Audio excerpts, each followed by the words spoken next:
Hello guys, welcome to my YouTube channel. My name is Nomhledolwana Umamkhize Isichitho. And if you are new to the channel, please subscribe. If you've already subscribed, thank you for subscribing.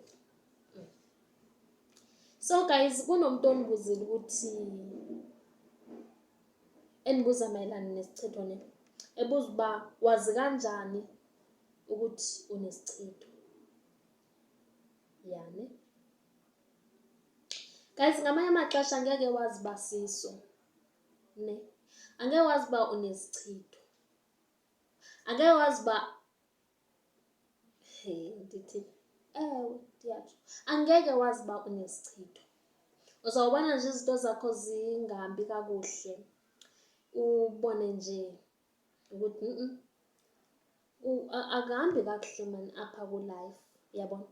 So angeke wazi ka unesichitho ngamanye amaxesha until uyo-consult, then bakuxelele uba unesichitho. Bangakuxeleli uba unesichitho qha kaloku andithi ezi zichitho zihlukahlukene, zininzi ezi zichitho. Kumele bakuxelele uba unesichitho kwaye kufuneka uba wenze ntoni kwaye sisichitho esinjani. Ne? Ngamanye amaxesha ke unokubona ukuthi okay ndinesichitho through amaphupho. Amaphupho ayakuvezela ukuthi kwenzakalani ngempilo yakho.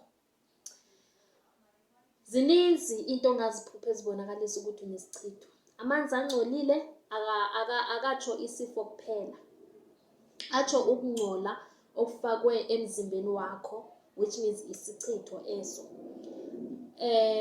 Into enye azininzi.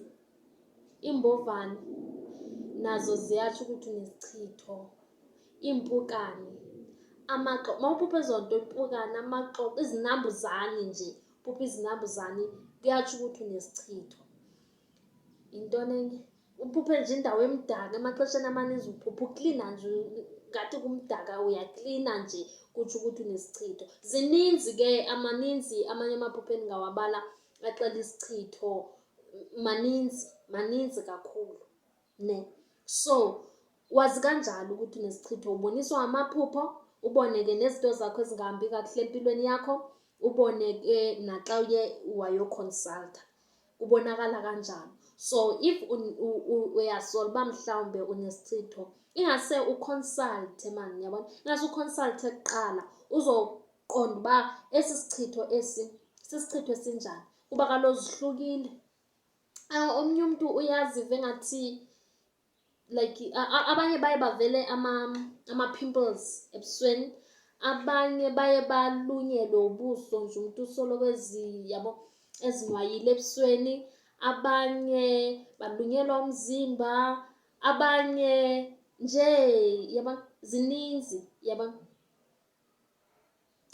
Ikakhulukazi xa uye waphupha izinambuzane, umzimba wakho uzoluma, because leso sichitho senza ukuthi umzimba wakho ulunywe. Ne?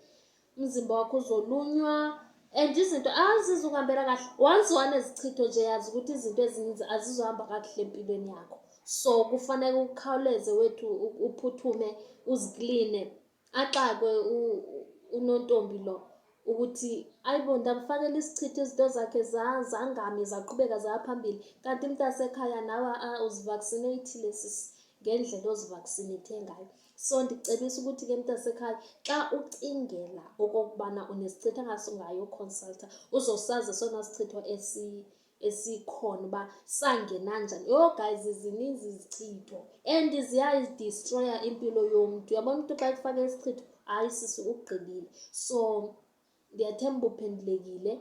Xa ufuna ukwazi uba unesichitho uyaconsulta. Enye into ezobonisa uba unesichitho amaphupho, because angeke ndithi sometimes, angeke ndithi xa izinto zakho zingahambi kakuhle unesichitho, angeke wazi uba unesichitho nyhani okanye kukhona apho kufuneka ulungise khona, uyabona.